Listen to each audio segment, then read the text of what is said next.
Thank you for logging in. Exam में अब 45 days से भी कम रह गए और इस टाइम पे सबसे ज़्यादा इंपॉर्टेंट सवाल जो है सबके मन में वो है कि इम्पॉर्टेंट क्या है।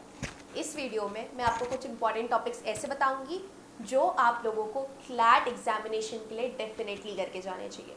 और हाँ, ये वीडियो उन लोगों के लिए उतनी ही रेलेवेंट है जो लोग अभी चालू कर रहे हैं जितनी ये उन लोगों के लिए जो लोग रिविजन कर रहे हैं। हम सब्जेक्ट वाइज चालू करेंगे, तो चालू करते हैं जीके से। ये एक ऐसा टॉपिक है जिसमें आप सबको जानना होगा कि इंपॉर्टेंट क्या है। यू तो I am about to come up with a very comprehensive video जहाँ पे मैं each and every important topic जो साल भर में हुआ है उसको मेंशन करूंगी, उनको बताऊंगी। But for now you can prepare with the last 6 months of GK. Last 6 months of GK आपकी टॉप प्रायोरिटी होनी चाहिए। उसके पहले के 6 मंथ्स को आप थोड़ा सा लेस प्रायोरिटाइज कर सकते हो, ठीक है। तो लास्ट 6 मंथ्स का जीके बहुत ज़्यादा इंपॉर्टेंट है। प्लस उन करंट अफेयर से हुई जितनी भी स्टैटिक डिटेल्स है जो कि हमने सैम्पल पेपर में भी देखा है और लास्ट कुछ प्रीवियस ईयर्स में भी देखा है कि आपको वो करंट अफेयर्स के साथ साथ उसकी एक स्टैटिक डिटेल यानी कि कोई घटना कहाँ हुई है, किधर हुई है, कैसे हुई है, कोई अगर चीज़ है तो वो कहाँ से रिलेटेड है, किस प्लेस से, किस थिंग से रिलेटेड है, वो सारी बातें आपको पता होनी चाहिए, ठीक है।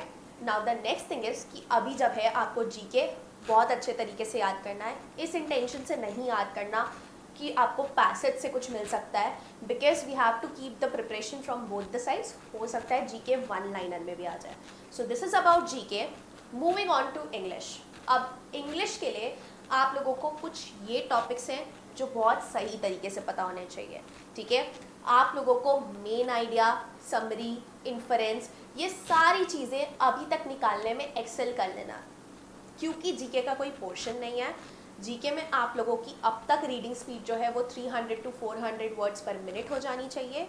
और दूसरी चीज़, आप लोगों की अब कॉम्प्रहेंशन एबिलिटी यानी कि मेन आइडिया कैसे निकालना है, समरी कैसे निकालनी है, ऑथर कहाँ पे क्या बात कर रहा है और पैसेज कहाँ पे क्या बात कर रहा है, ऐसी कुछ चीज़ें जो फ्रीक्वेंटली पूछी जाती है वो आपको निकालना बहुत अच्छे से आना चाहिए। इसके लिए आप क्या कर सकते हो, आप सिंपली प्रीवियस ईयर के क्वेश्चन पेपर्स को आप बिगिन करो, उनकी चीज़ें पहचानो। कहीं पे आप अगर गलत हो रहे हो तो आप समझो कि आप क्या गलत कर रहे हो।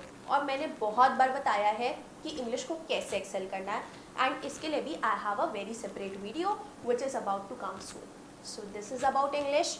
Moving on to logical reasoning. Logical में ना एग्जामिनर के कुछ फेवरेट टॉपिक्स हैं जैसे कि इन्फरेंस, स्ट्रेंथनिंग, वीकनिंग एट्सेट्रा, ठीक है। और ये सारे टॉपिक्स ना बार बार उठ के आते हैं। तो पहले तो तुमको अब तक सबसे ज़्यादा इंपॉर्टेंट चीज़ जो पता हो जानी चाहिए, that is to find out a premises, to find out a conclusion in any passage that is given, ठीक है। और उसी पैसेज के बेस में आप अजम्पशन कैसे निकाल सकते हो, आप क्या इन्फर कर सकते हो, आप किसी चीज़ को स्ट्रेंथन कैसे कर सकते हो, किसी चीज़ को वीकन कैसे कर सकते हो, ये सारी चीज़ें पता होनी चाहिए। इसके साथ साथ अभी तक आपको नेगेशन टेक्निक बहुत अच्छे तरीके से आ जानी चाहिए। और दूसरी चीज़, कुछ वर्ड्स हैं जो हमेशा ऑप्शंस में बहुत ज़्यादा यूज़ होते हैं, ठीक है, जिनको हम एक्सट्रीम ऑप्शंस कहते हैं। या आपको कुछ वर्ड्स ऐसे निकालने हैं जो वीकनिंग या स्ट्रेंथनिंग ऑफ द आर्ग्यूमेंट को हिंट करते हैं।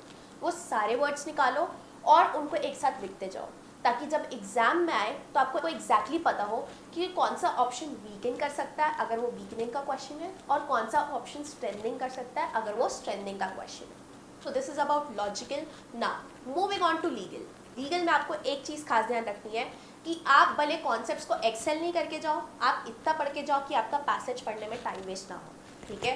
कुछ subjects like torts, constitution, contracts, ये सारी चीज़ आपको बहुत अच्छे से पहले से कॉन्सेप्ट पता होने चाहिए, क्योंकि सिर्फ on the basis of passage answer निकालना थोड़ा सा तो डिफिकल्ट है। दूसरी चीज़, कुछ चीज़ें बदली है लास्ट ईयर, ठीक है। कुछ बिल्स और एक्ट्स जो ये रहे वो बदले हैं लास्ट ईयर से, तो ये सारी चीज़ों को आपको पहले से पढ़ के जाना है।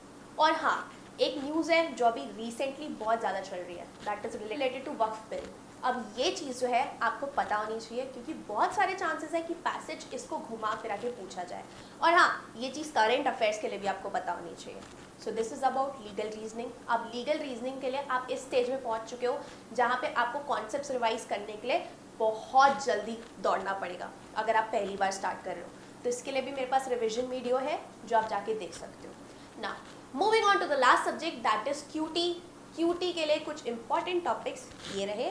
अब क्यूटी में इंपॉर्टेंट टॉपिक्स करने के साथ साथ अब आपको इंपॉर्टेंट फॉर्मूलाज लिखना चालू कर देना चाहिए, इस तरीके से कि एग्जाम में आए और आपको वो फॉर्मूला रटे रहे, ठीक है। तो एक फॉर्मूला की शीट बनाओ, उसको वॉल पे लगाओ, and this is about cutie.